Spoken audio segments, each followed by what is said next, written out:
Officer Carlos Martinez walked slowly down Main Street on a warm Tuesday morning. The sun was bright and people were already busy going to work. He had been a police officer for 12 years and he knew every corner of downtown. His black uniform was neat and clean, and his badge shined in the sunlight.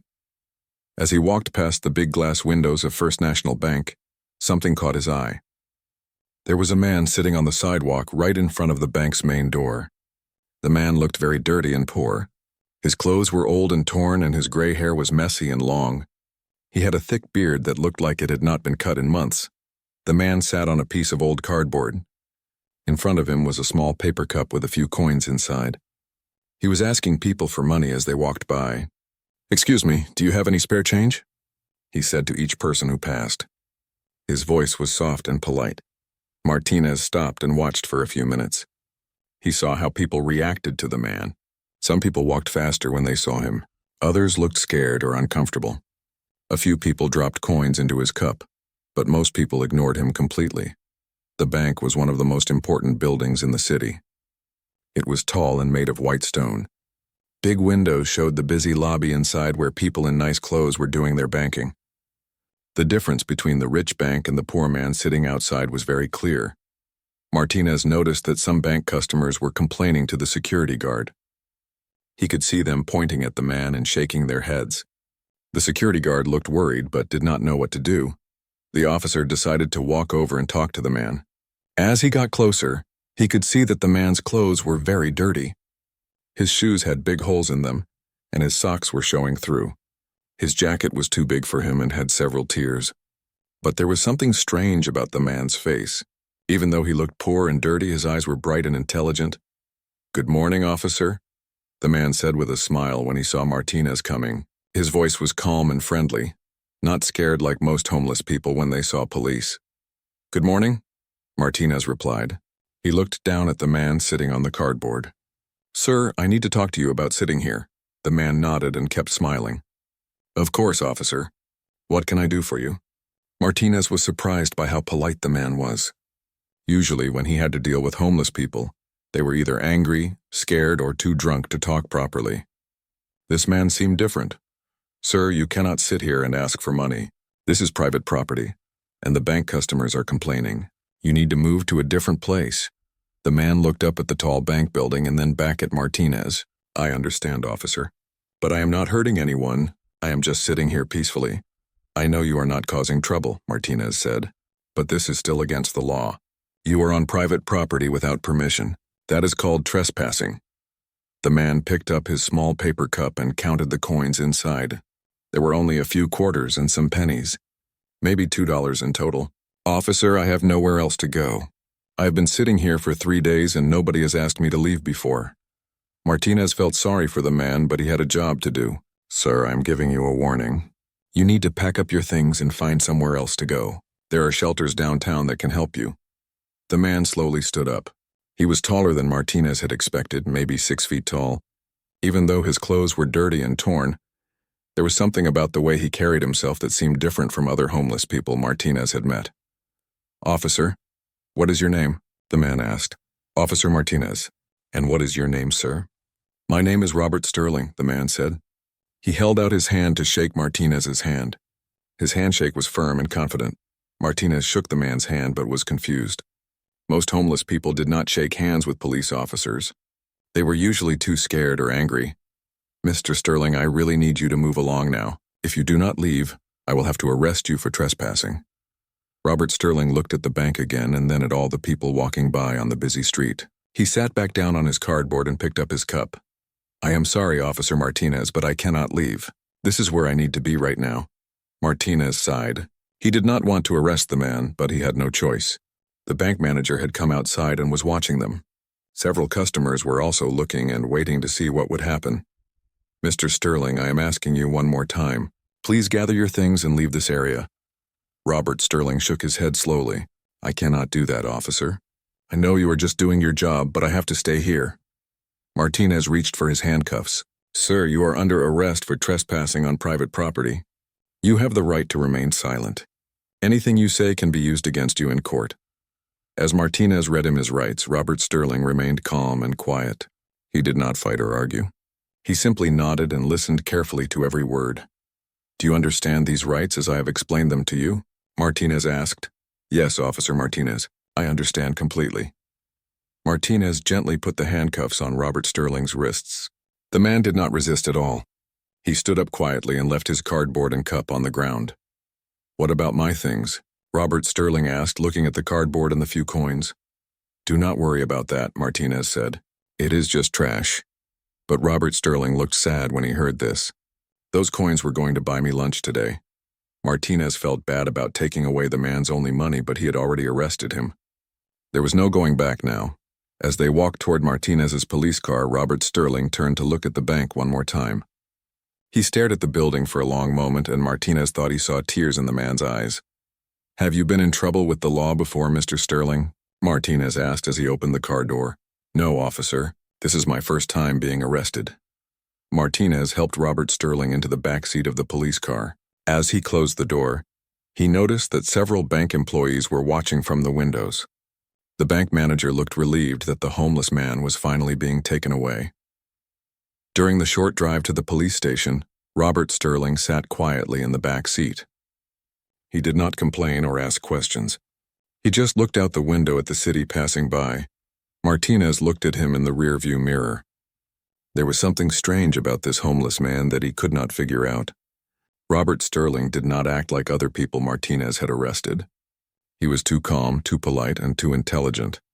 As they arrived at the police station, Martinez wondered what Robert Sterling's story was. How did he end up living on the streets? Why did he seem so different from other homeless people?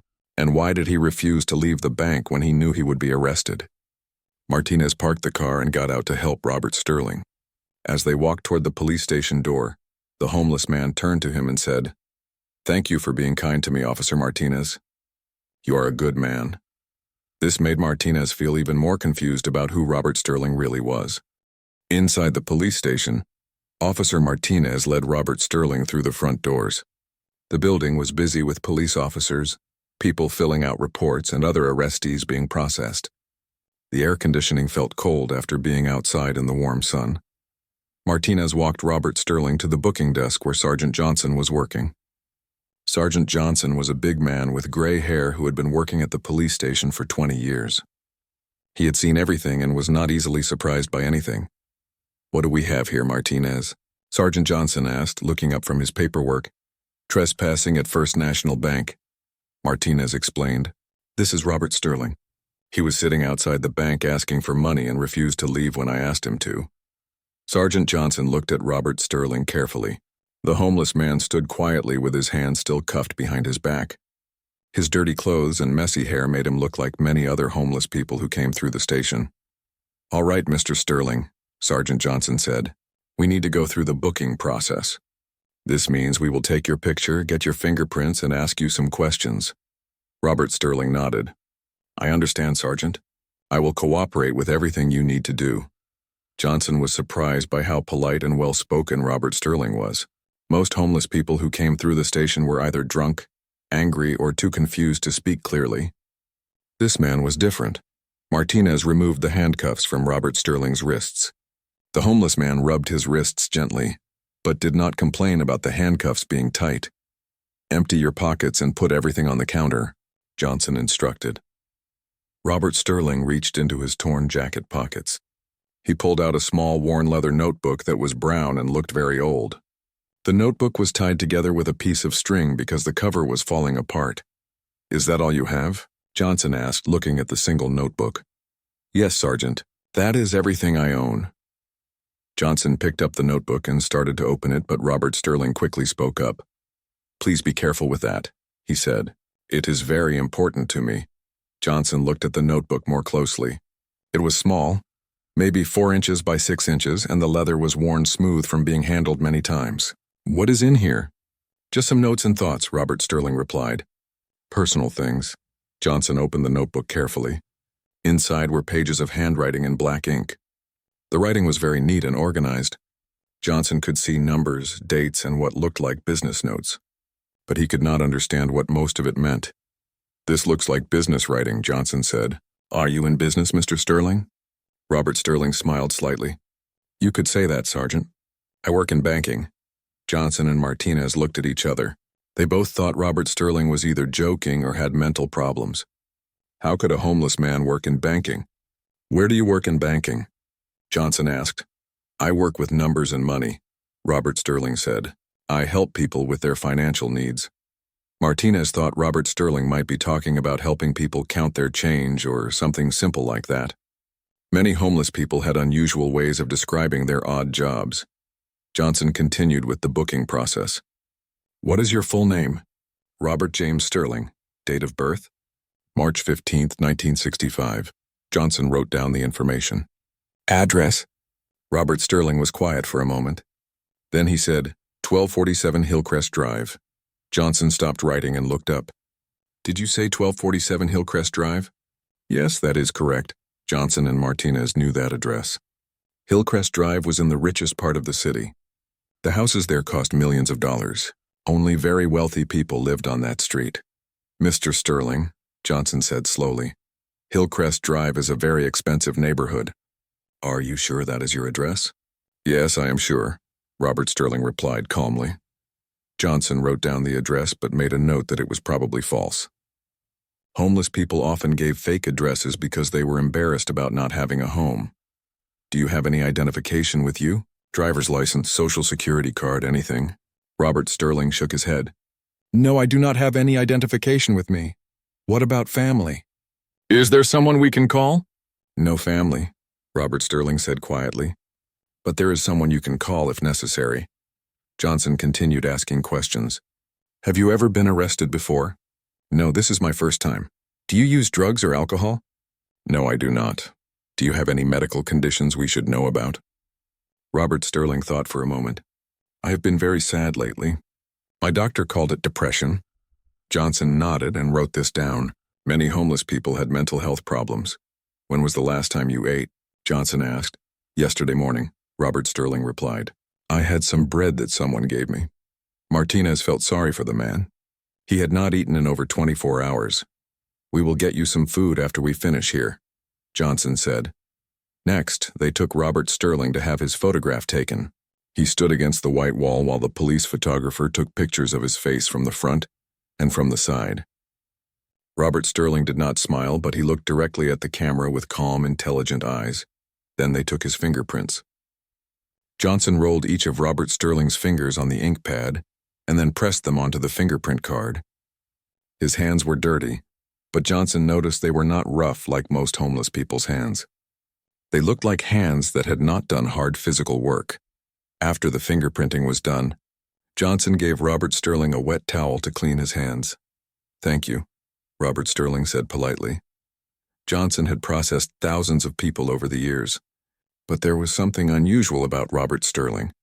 He was too calm, too polite, and too intelligent to be a typical homeless person, but his appearance and situation clearly showed he was living on the streets. Mr. Sterling, Johnson said, you seem like an educated man. How did you end up homeless? Robert Sterling looked down at his dirty clothes and then back at Johnson. Sometimes life takes unexpected turns, Sergeant. Sometimes people lose everything they thought was important. What did you do for work before you became homeless? Martinez asked. I worked with money, Robert Sterling said again.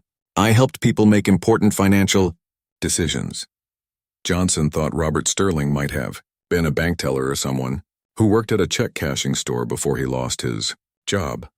How long have you been living on the streets? Johnson asked. Robert Sterling thought carefully. About 3 weeks now. Where have you been sleeping? Different places. Sometimes in doorways, sometimes in the park. Last night I slept behind a restaurant. Johnson felt sorry for the man, but he had to follow the rules. Robert Sterling would have to stay in jail until he could see a judge. Mr. Sterling, you will be staying here until your court hearing. That will probably be tomorrow morning. I understand, Robert Sterling said. May I ask you something, Sergeant? What is it? May I make a phone call? I believe I'm allowed one phone call. Johnson nodded. Yes, you can make one call. Who do you want to call? A lawyer? Robert Sterling shook his head. No, not a lawyer. I want to call someone who can help me. A family member? No, someone I work with. Johnson was confused. If Robert Sterling was homeless, how could he have someone he worked with? But everyone had the right to make one phone call. All right, Johnson said. But the call can only be 15 minutes long. Robert Sterling nodded. That will be enough time. Johnson led Robert Sterling to the phone on the wall near the booking desk. The phone was old and black, and it was connected to the wall with a metal cord. Robert Sterling picked up the phone and dialed a number. He did not need to look up the number or ask for help. He knew it by heart. Johnson and Martinez watched as Robert Sterling waited for someone to answer the phone. They were curious about who a homeless man would call and what he would say. The phone rang several times before someone answered. Robert Sterling's face changed when he heard the voice on the other end. "Hello, Margaret," he said softly. "This is Robert." Johnson and Martinez looked at each other. Who was Margaret? And why did Robert Sterling sound so serious when he talked to her? "I am at the downtown police station," Robert Sterling continued. "I need you to handle this situation discreetly. Do not let anyone know where I am or what has happened." There was a long pause while Robert Sterling listened to the person on the other end of the phone. "Yes, I am fine," he said. "But I need you to come here as soon as possible. Bring the necessary paperwork to prove who I am." Another pause. "No, do not call anyone else yet. Just come here first and we will figure out what to do next." Johnson was getting more confused. What kind of paperwork would a homeless man need? And why was he talking like he was someone important? "I will be here waiting," Robert Sterling said. "Thank you, Margaret. I know I can count on you." Robert Sterling hung up the phone and turned back to Johnson and Martinez. "Someone is coming to help me," he said. "She should be here within an hour. Who is Margaret?" Johnson asked. Robert Sterling smiled slightly. "She is someone who works with me. She will be able to explain everything." As they led Robert Sterling to a holding cell to wait, both Johnson and Martinez wondered what would happen when this mysterious Margaret arrived. They had no idea that their quiet Tuesday morning was about to become very interesting. After Robert Sterling made his phone call, Officer Martinez led him to a small holding cell in the back of the police station. The cell was clean but basic, with gray concrete walls, a metal bench, and iron bars on the front. Robert Sterling walked into the cell quietly and sat down on the bench. "Someone will bring you some food soon," Martinez told him through the bars. "Thank you, Officer Martinez," Robert Sterling replied. "You have been very kind to me." Martinez locked the cell door and walked back to the front desk. He could not stop thinking about how strange Robert Sterling was. The man was homeless and dirty, but he spoke like someone who had gone to college. He was polite and calm even though he was in jail for the first time. At the front desk, Sergeant Johnson was filling out paperwork about Robert Sterling's arrest. He looked up when Martinez approached. "What do you think about our homeless banker?" Johnson asked with a slight smile. "I do not know what to think," Martinez replied. "He is different from anyone I have ever arrested. Did you hear how he talked on the phone? He sounded like he was giving orders to someone." Johnson nodded. "I heard him.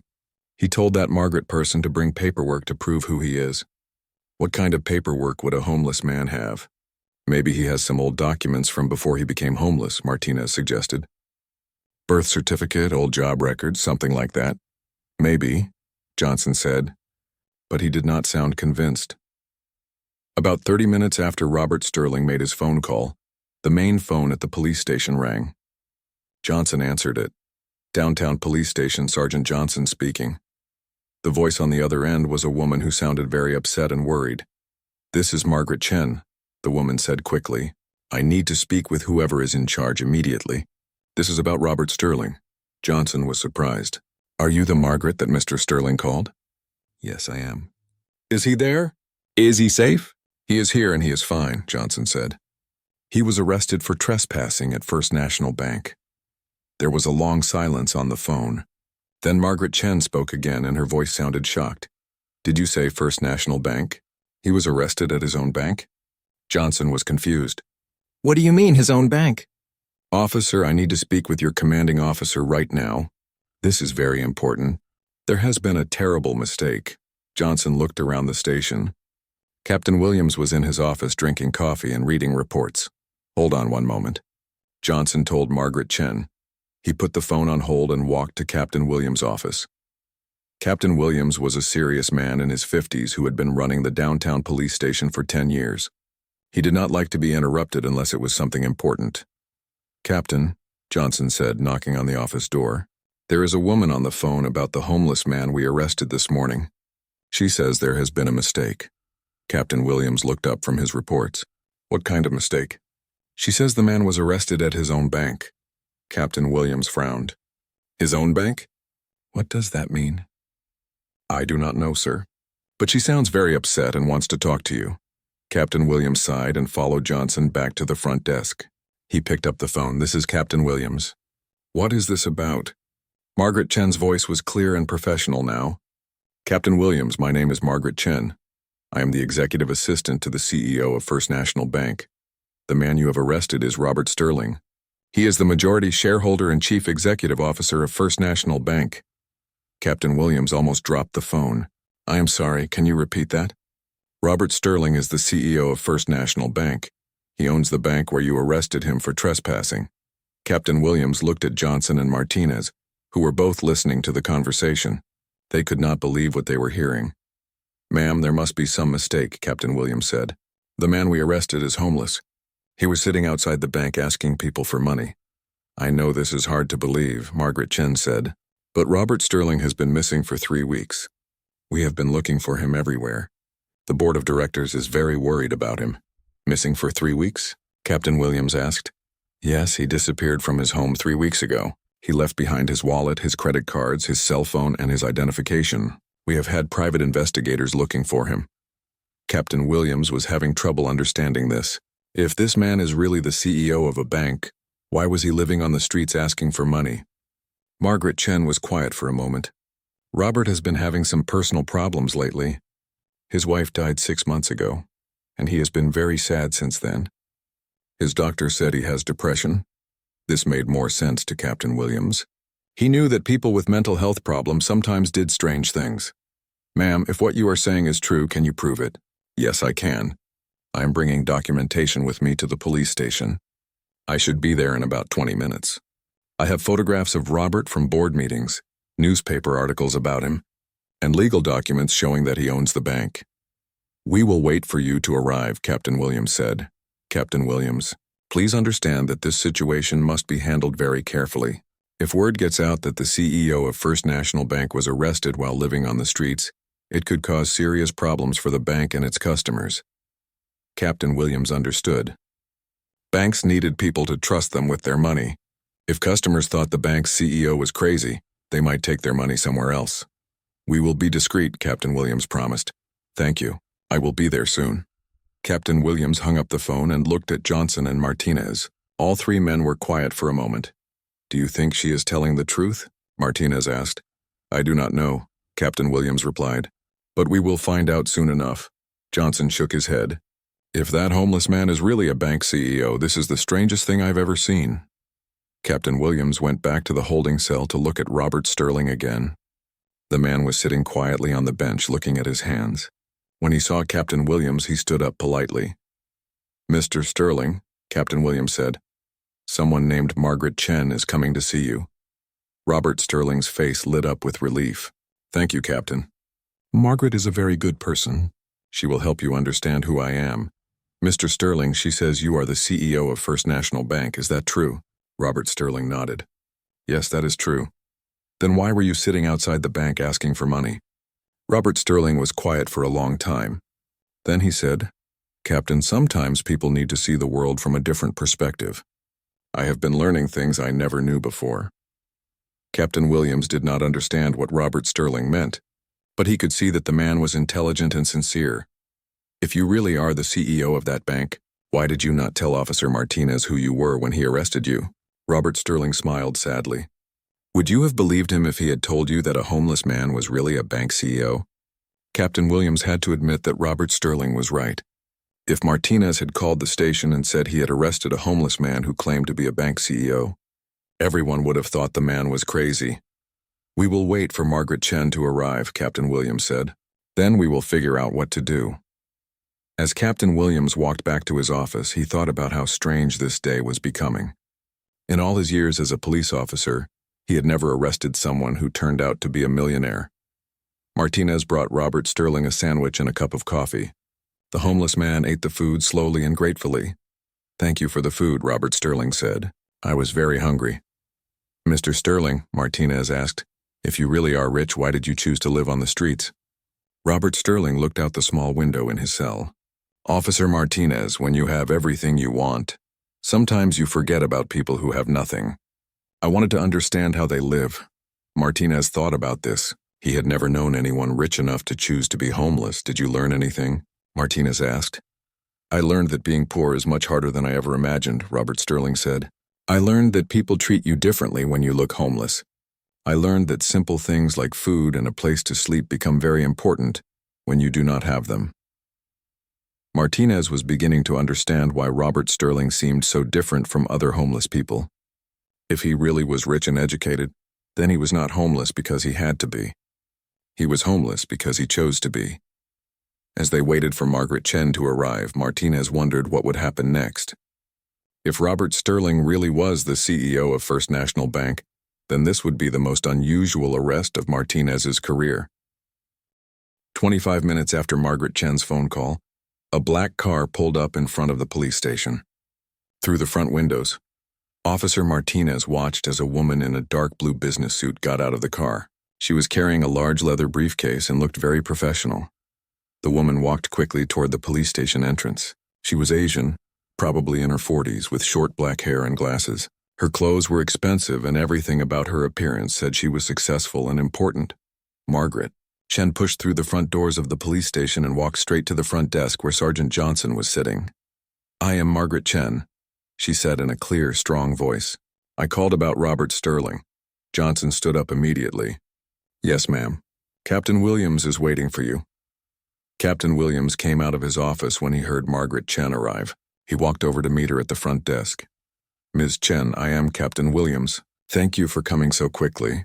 Margaret Chen shook his hand firmly. Captain Williams, I need to see Robert immediately. Is he hurt? Is he sick? He appears to be fine, Captain Williams said. He is clean, fed, and resting. But before I take you to see him, I need you to prove what you told me on the phone. Margaret Chen nodded and placed her briefcase on the front desk. I understand completely. You need to be sure I am telling the truth. She opened the briefcase and pulled out several folders filled with documents and photographs. This is a recent photograph of Robert Sterling from last month's board meeting, she said, handing Captain Williams a color photograph.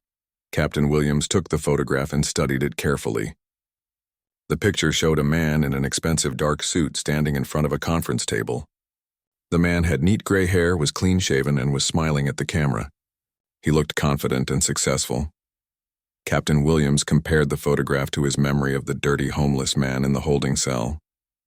The face was the same, but everything else was completely different. This is the same man, Captain Williams said slowly, but he looks so different. That is what 3 weeks of living on the streets will do to someone, Margaret Chen said sadly. She pulled out more photographs from different events. One showed Robert Sterling at a charity dinner wearing a tuxedo. Another showed him cutting a ribbon at the opening of a new bank branch. In every picture, he looked wealthy, clean, and happy. Here are some newspaper articles about Robert, Margaret Chen continued, handing Captain Williams several newspaper clippings. Captain Williams read the headlines. Bank CEO donates $5 million to Children's Hospital. Sterling named Businessman of the Year. First National Bank reports record profits under Sterling's leadership. Each article had Robert Sterling's photograph, and they all showed the same successful businessman from the other pictures. This is his business card, Margaret Chen said, handing Captain Williams an expensive-looking card with gold letters.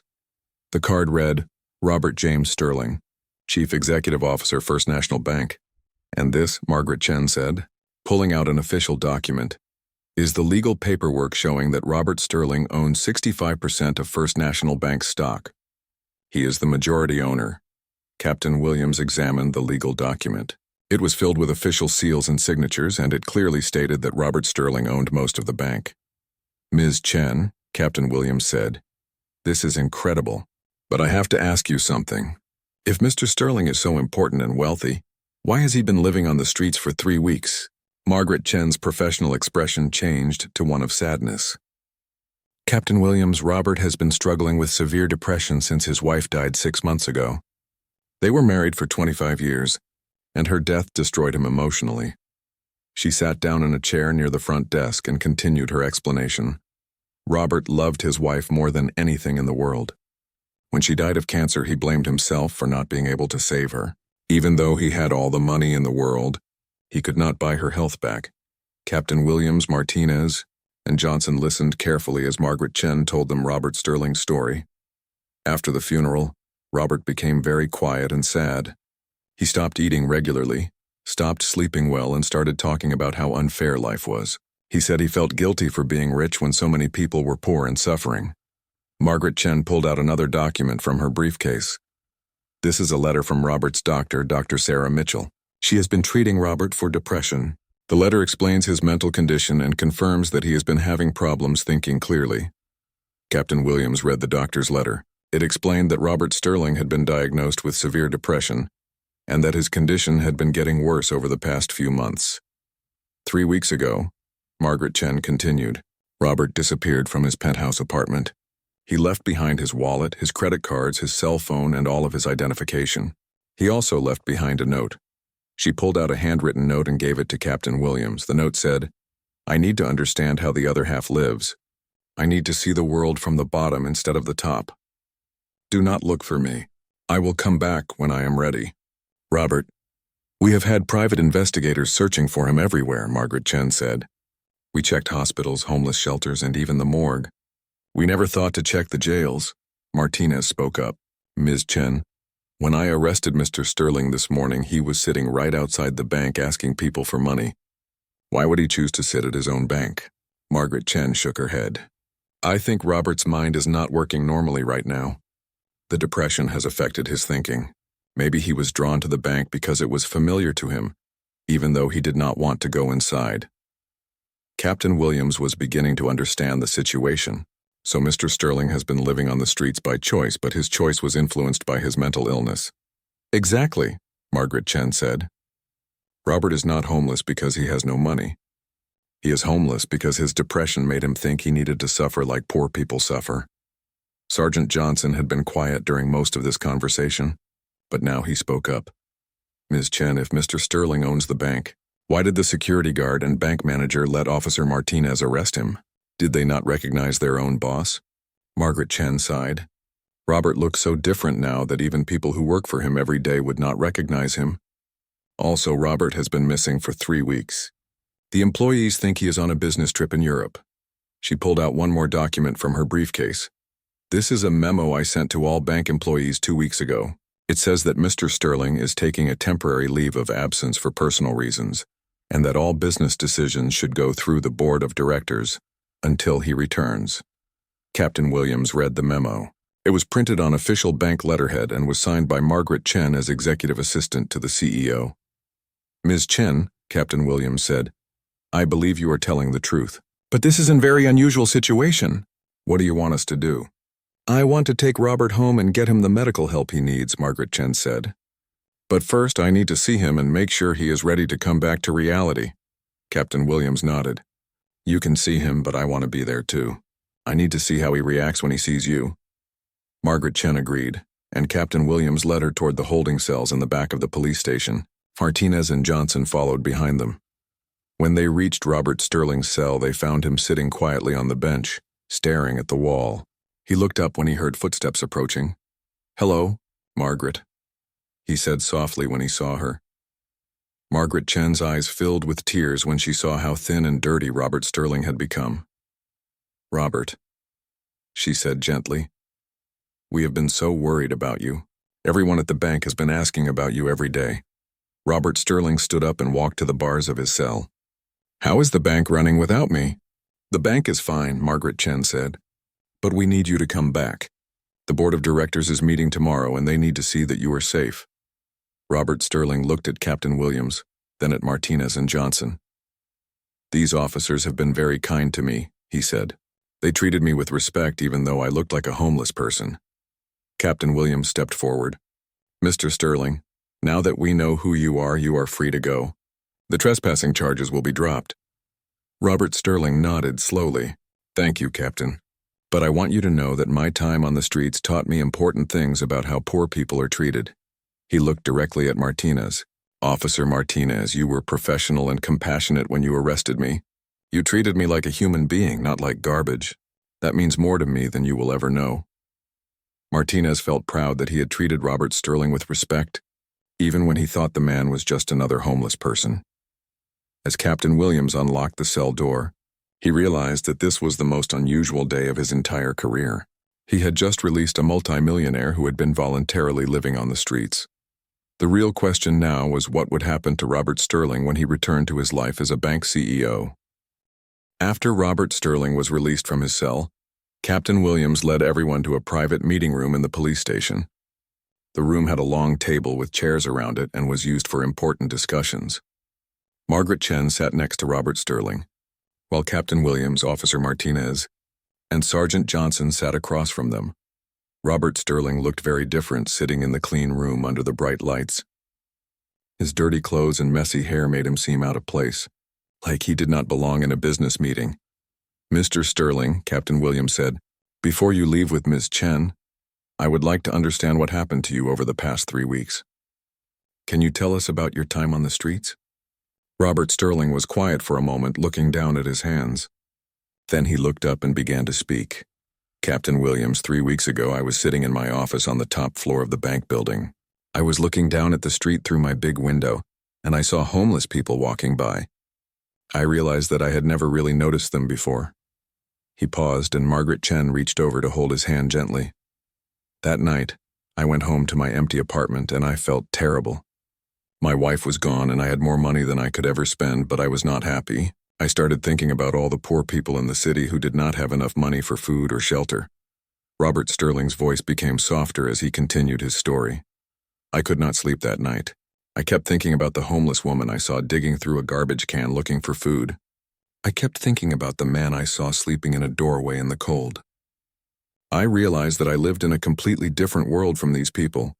Officer Martinez listened carefully. He had seen many homeless people during his years as a police officer, and he knew how hard their lives were.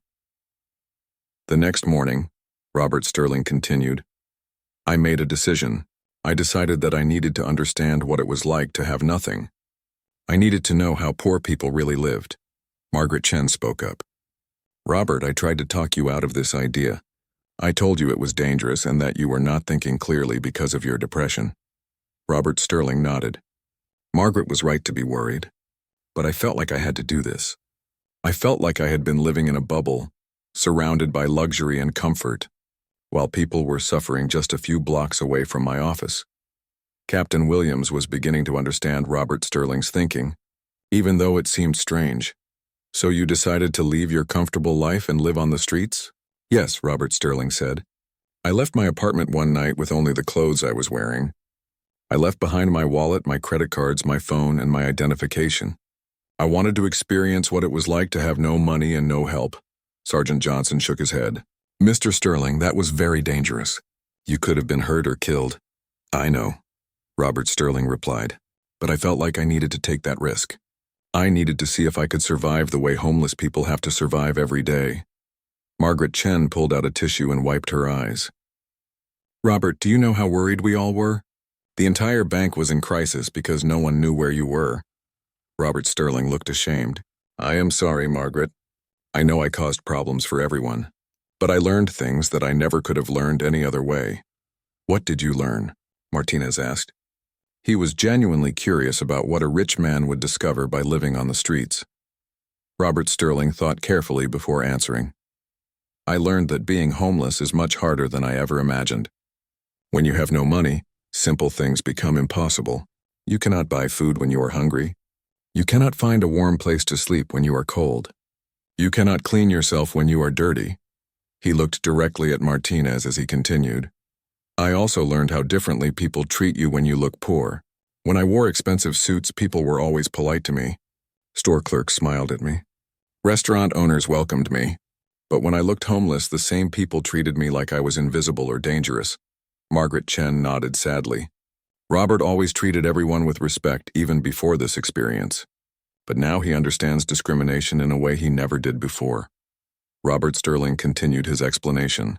"I spent my first night sleeping in an alley behind a restaurant. It was cold and scary.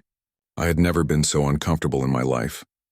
I realized that this was just one night for me, but for real homeless people, this was every night. Captain Williams was impressed by Robert Sterling's honesty about his experience. "Where did you get food?" Johnson asked. "Sometimes kind people gave me food or money. Sometimes I found food that restaurants had thrown away. A few times I went without eating for a whole day," Robert Sterling said. "That must have been very difficult for someone who was used to eating in expensive restaurants," Martinez observed. "It was," Robert Sterling agreed, "but it helped me understand what hunger really means. When you have always had enough money for food, you do not think about people who go to bed hungry every night." Margaret Chen spoke up again. "Robert's doctor told us that his depression was making him think in extreme ways. Healthy people do not usually decide to become homeless on purpose." Robert Sterling nodded.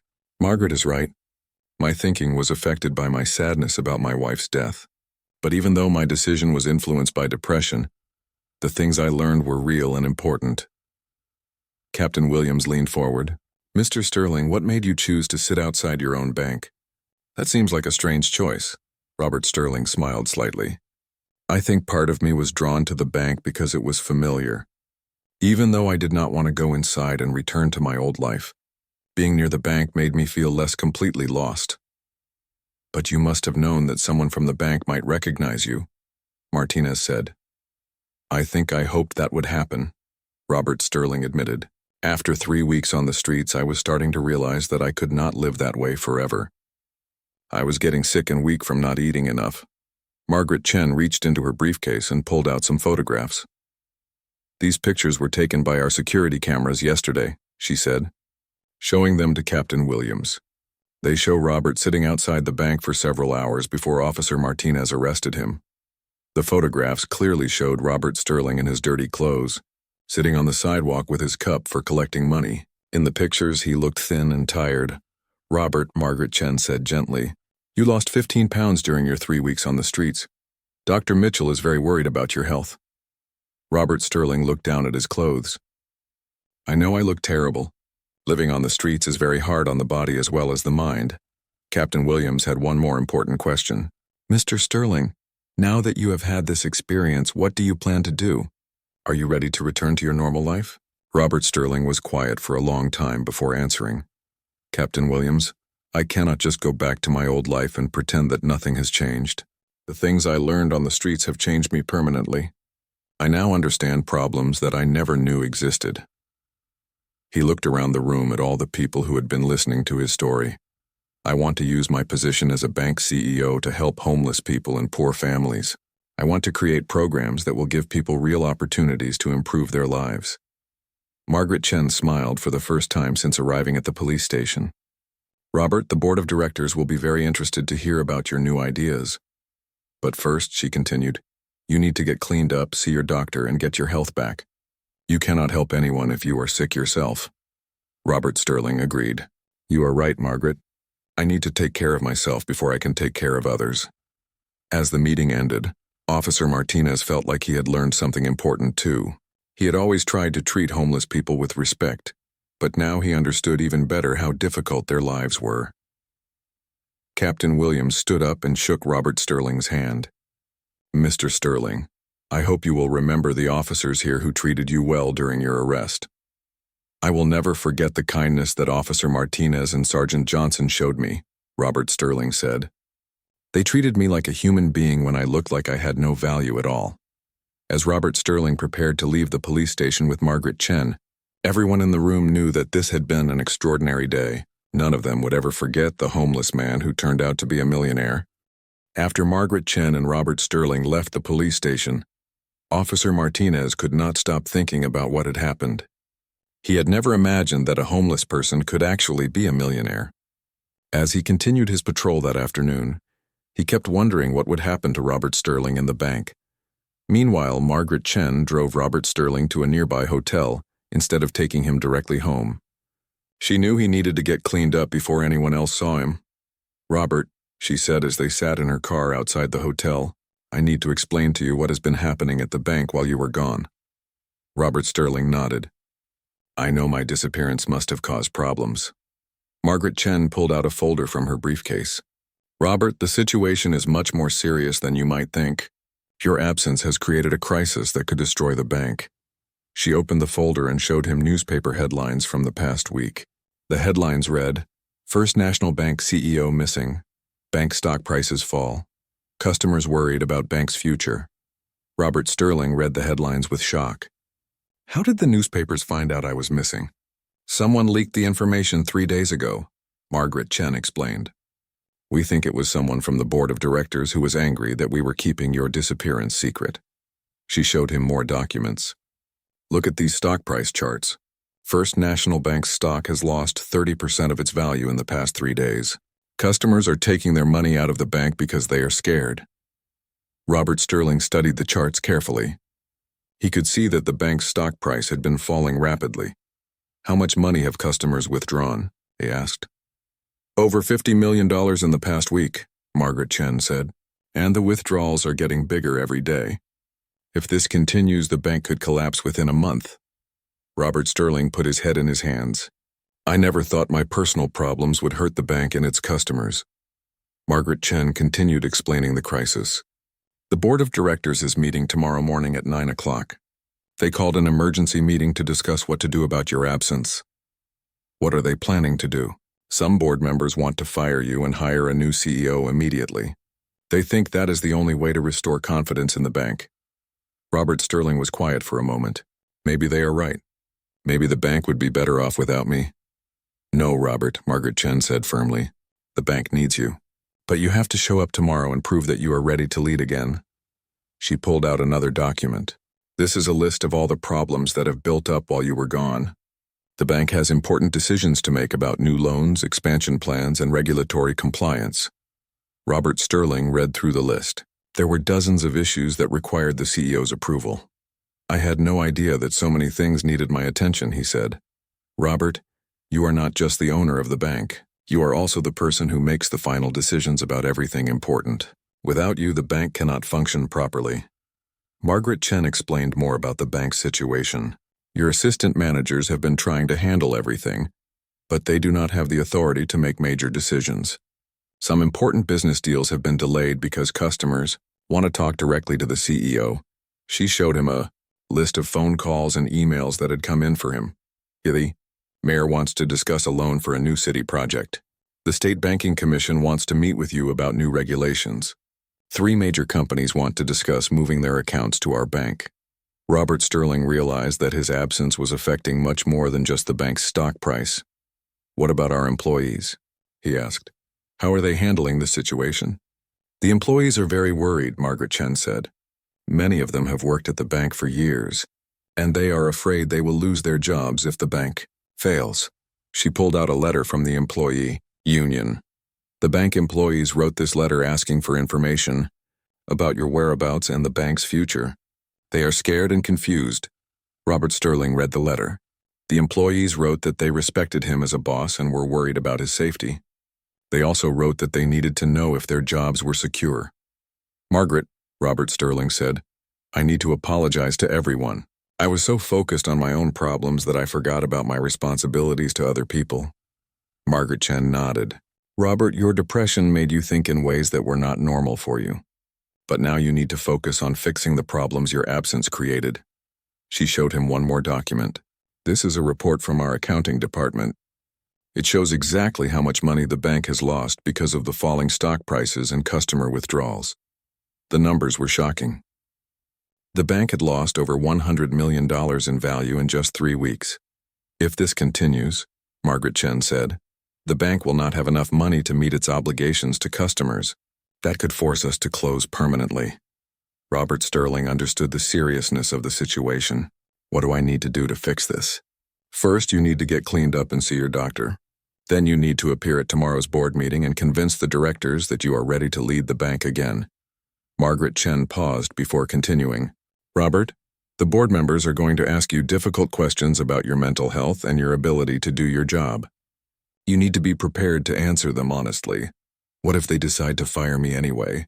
Then the bank will probably be sold to a larger bank, and most of our employees will lose their jobs, Margaret Chen said sadly. Robert Sterling looked out the car window at the hotel where he would spend the night getting ready to return to his old life. Margaret, there's something else I need to tell you. My experience on the streets changed me. I cannot go back to being the same person I was before. Margaret Chen looked concerned. What do you mean? I mean that I want to use the bank to help poor people and homeless families. I want to create loan programs for people who cannot get help from other banks. Margaret Chen was quiet for a moment. Robert, that is a noble goal. But right now we need to focus on saving the bank from collapse.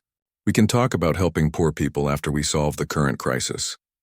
Robert Sterling nodded, but he was already thinking about how he could change the bank's priorities.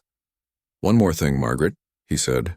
I want to do something special for Officer Martinez and the other police officers who treated me with respect today. They showed me that there are good people everywhere, even in situations where they did not have to be kind.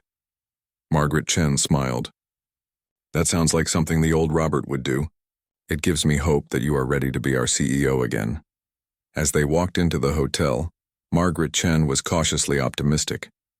Robert Sterling seemed more focused and determined than he had been when he disappeared 3 weeks ago. But she also knew that tomorrow's board meeting would be the real test of whether he could save the bank and his career. The fate of First National Bank, its employees, and thousands of customers would depend on whether Robert Sterling could convince the board of directors that his time on the streets had made him a better leader, not a worse one. That evening, Officer Martinez finished his shift and drove home to his small apartment. He lived in a modest neighborhood, far from the wealthy areas where people like Robert Sterling usually lived. As he sat at his kitchen table eating dinner, he kept thinking about the strange events of the day. Martinez had been a police officer for 12 years, and he had arrested hundreds of people. But he had never arrested someone who turned out to be a millionaire CEO. The whole situation seemed like something from a movie, not real life. His phone rang around 8 o'clock. Martinez was surprised to see that the call was from the police station. Martinez, this is Sergeant Johnson. There is someone here who wants to see you. Who is it? Martinez asked. It is that bank CEO you arrested this morning, Robert Sterling. He is here with his assistant and they are asking to speak with you.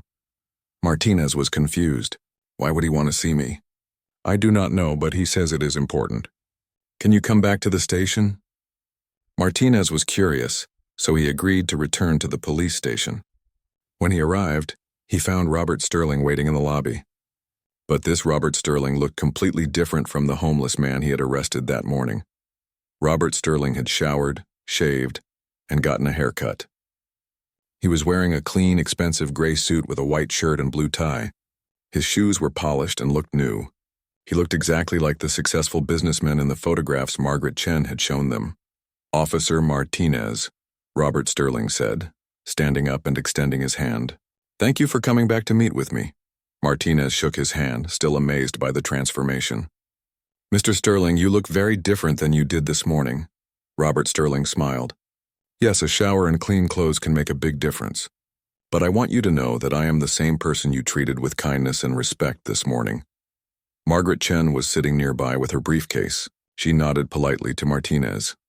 Officer Martinez, Robert Sterling continued, I came here because I wanted to talk to you about something important. Your actions today had a bigger impact than you realize. Martinez was confused. What do you mean? Robert Sterling sat down and gestured for Martinez to sit across from him. When you arrested me this morning, you treated me like a human being. Even though I looked homeless and dirty, you were professional, but you were also compassionate. Martinez shrugged. I was just doing my job. No, Robert Sterling said firmly. You did much more than your job. You showed me respect when I looked like someone who had no value in society. That taught me something very important. Robert Sterling leaned forward and looked directly at Martinez. Officer Martinez, my experience on the streets showed me how badly poor people are treated by many people in our society, but your treatment of me showed me that there are still good people who judge others by their character, not by their appearance. Martinez was beginning to understand why Robert Sterling had come to see him. Mr. Sterling, I have always tried to treat everyone fairly, whether they are rich or poor. I know, Robert Sterling said, and that is exactly why I want to ask you something. Margaret Chen opened her briefcase and pulled out some documents. Officer Martinez, Robert Sterling continued, tomorrow I have to face the board of directors of my bank. They are going to decide whether to fire me or let me continue as CEO.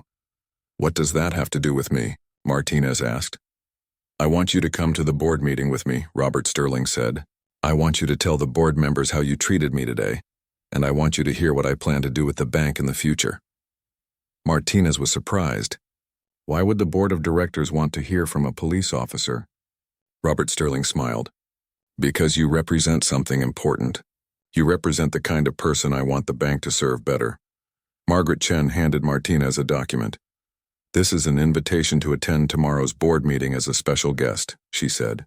Mr. Sterling wants you to see how banks make decisions that affect ordinary people. Martinez read the invitation. It was printed on expensive paper with the bank's official letterhead. I do not understand why this is important, Martinez said. Robert Sterling stood up and walked to the window. Officer Martinez, for 20 years I have been a bank CEO who only cared about making money for rich customers. But my time on the streets taught me that banks should also help working people like you. He turned back to face Martinez. Tomorrow, I am going to propose some changes to the way our bank operates. I want to create loan programs for people who cannot get help from other banks. I want to help families buy their first homes. I want to help small business owners who have good ideas but no money. Martinez was interested but still confused about his role. That sounds good. Mr. Sterling, but I still do not understand why you want me there. Robert Sterling sat back down. Because I want the board to meet someone who represents the people I want to help. I want them to see that ordinary working people, like police officers, are intelligent and deserving of respect, Margaret Chen added. Mr. Sterling also wants to announce a special program to honor you and the other officers who treated him well today. What kind of program? Martinez asked. Robert Sterling pulled out a folder from Margaret Chen's briefcase. I want to create a scholarship fund for the children of police officers, firefighters, and other public service workers. The fund will pay for college education for kids whose parents serve the community. Martinez was amazed. You want to do this because of how we treated you today? Exactly, Robert Sterling said. You showed me that there are good people doing important jobs who deserve support. This scholarship fund will be my way of honoring that. Margaret Chen showed Martinez some papers. The scholarship fund will start with $5 million, she said. It will provide full college scholarships for 100 students every year. Martinez could not believe what he was hearing. $5 million? That is an incredible amount of money. Officer Martinez, Robert Sterling said, when you have as much money as I do, $5 million is not much. But for families who cannot afford college for their children, this money could change their lives forever. Martinez thought about his own family. He had a younger sister who wanted to go to college but could not afford it.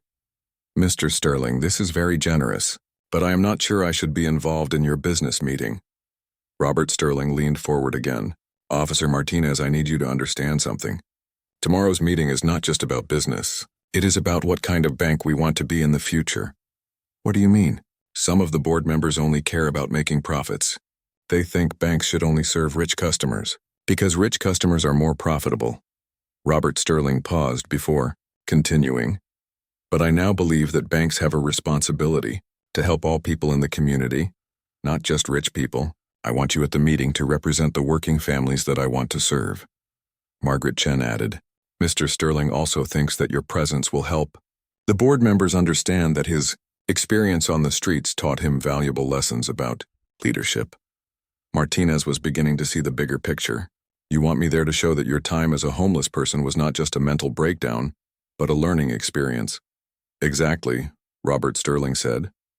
I want the board to see that you treated me with respect when I had nothing. And I want them to understand that this experience taught me to respect people who work hard, but do not have much money. Martinez thought about it for a moment. Mr. Sterling, what if the board decides to fire you anyway? Robert Sterling was quiet for a moment. Then at least I will know that I tried to change the bank for the better. And the scholarship fund will still happen regardless of what the board decides. Margaret Chen looked at her watch. Mr. Sterling, we should let Officer Martinez think about this overnight. The board meeting is at 9 o'clock tomorrow morning. Robert Sterling stood up and shook Martinez's hand again. Officer Martinez, you do not have to give me an answer right now, but I hope you will consider coming tomorrow. I think you would find it interesting to see how business decisions are made. As Robert Sterling and Margaret Chen prepared to leave, Martinez realized that this could be the most important choice of his life. He could either go to work tomorrow like any normal day, or he could attend, of course. If the board lets you keep your job, are you really going to change how the bank operates? Or is this just something you are saying to impress them? Robert Sterling looked directly into Martinez's eyes. Officer Martinez, 3 weeks on the streets taught me that there are problems in our society that I never understood before. I cannot go back to ignoring those problems. Whether the board supports me or fires me, I am going to spend the rest of my life helping people who need help. Martinez could see the sincerity in Robert Sterling's eyes. This was not just talk from a rich man trying to save his job.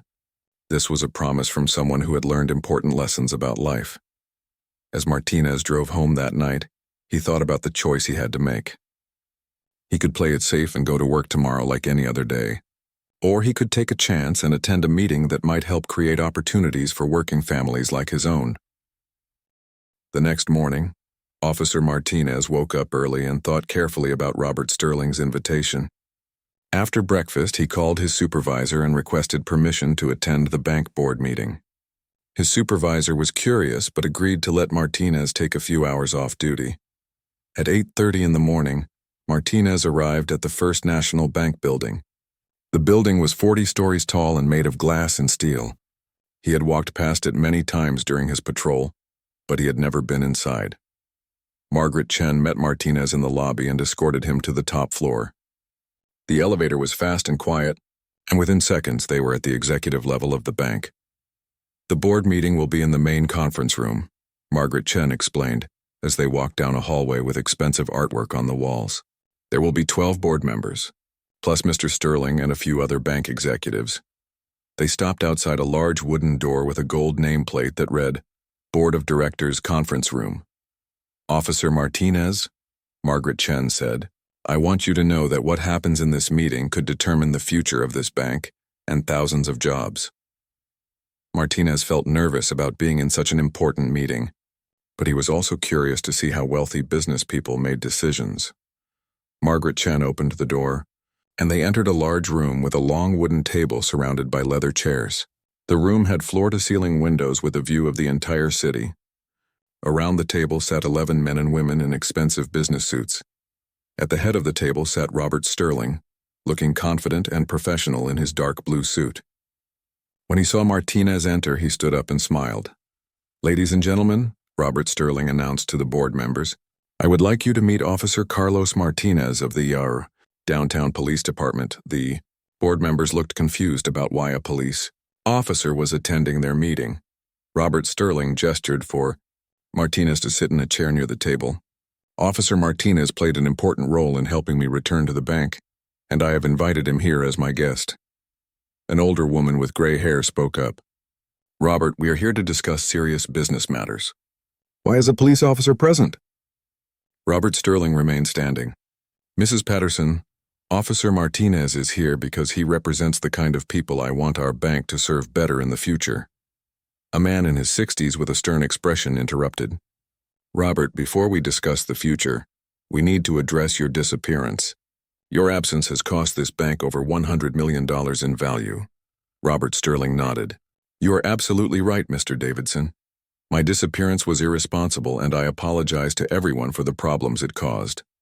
Mrs. Patterson leaned forward. Robert, we need to know that you are mentally stable enough to continue as CEO. Your behavior over the past 3 weeks suggests that you may not be fit to lead this bank. Martinez listened carefully as the board members asked Robert Sterling difficult questions about his mental health and his time living on the streets. I understand your concerns, Robert Sterling said calmly. My depression after my wife's death affected my judgment, and I made a poor decision to leave without explanation. He looked around the table at each board member. But I want you to know that my experience over the past 3 weeks taught me valuable lessons about leadership and responsibility. Mr. Davidson looked skeptical. What could you possibly learn from living like a homeless person that would help you run a bank? Robert Sterling was ready for this question. Mr. Davidson, I learned that our bank has been ignoring the needs of working families and small business owners. We have focused only on wealthy customers because they are more profitable. Mrs. Patterson frowned. Robert, banks are businesses. We have a responsibility to our shareholders to make profits. I agree, Robert Sterling said. But I also believe we have a responsibility to the community that supports us. He walked over to a whiteboard at the front of the room and picked up a marker. I want to propose some changes to our bank's operations that will help working families while also increasing our long-term profits. Robert Sterling began writing on the whiteboard as he spoke. First, I want to create a special loan program for first-time homebuyers who have good jobs but limited savings. We will offer these loans at lower interest rates and with smaller down payment requirements. Several board members looked interested, but Mr. Davidson still seemed skeptical. Second, Robert Sterling continued, I want to establish a small business loan program for entrepreneurs who have good ideas but cannot get loans from other banks because they do not have enough collateral. Mrs. Patterson raised her hand. Robert, loans to people with limited resources are riskier. How do we protect the bank from losses? Robert Sterling smiled. Mrs. Patterson, that is an excellent question. We will protect ourselves by working closely with borrowers to help them succeed. He wrote more numbers on the whiteboard. We will provide financial counseling, business mentoring, and regular check-ins with all borrowers in these programs. This personal attention will reduce default rates and build long-term customer loyalty. A younger man at the table spoke up. Mr. Sterling, this sounds expensive. How will these programs increase profits? Robert Sterling turned to face the board. Mr. Wilson, these programs will increase profits in 3 ways. He wrote 3 points on the whiteboard. First, we will gain thousands of new customers who will use our bank for all their financial needs for many years. Second, we will build a positive reputation in the community that will attract more customers. Third, we will qualify for government incentives and tax benefits for supporting community development. Martinez was impressed by how thoroughly Robert Sterling had thought through his proposals. Robert Sterling continued his presentation. I also want to announce a special initiative to honor public service workers like police officers, firefighters, and teachers. He gestured toward Martinez. Officer Martinez treated me with respect and dignity yesterday, even when I looked like a homeless person. His professionalism reminded me that there are good people doing important jobs who deserve our support.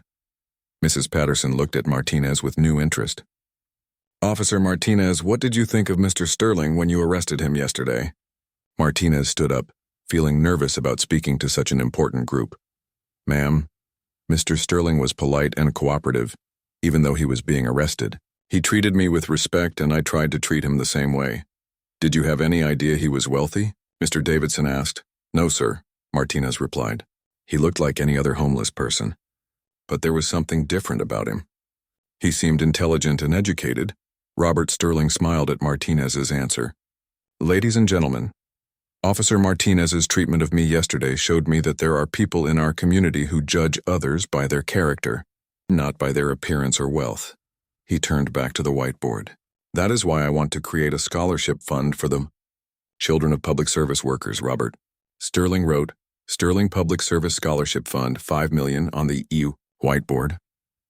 This fund will provide full college scholarships for 100 students every year. The children of police officers, firefighters, teachers, and other public service workers will be eligible. The board members looked surprised by the size of the proposed fund. $5 million is a significant amount, Mrs. Patterson said. How will this benefit the bank? Robert Sterling was ready for this question too. Mrs. Patterson, this scholarship fund will generate positive publicity for our bank. It will show the community that we support the people who keep our city safe and educate our children. Mr. Wilson raised his hand. Mr. Sterling, all of these programs sound nice, but how do we know they will work? Have other banks tried similar approaches? Robert Sterling nodded.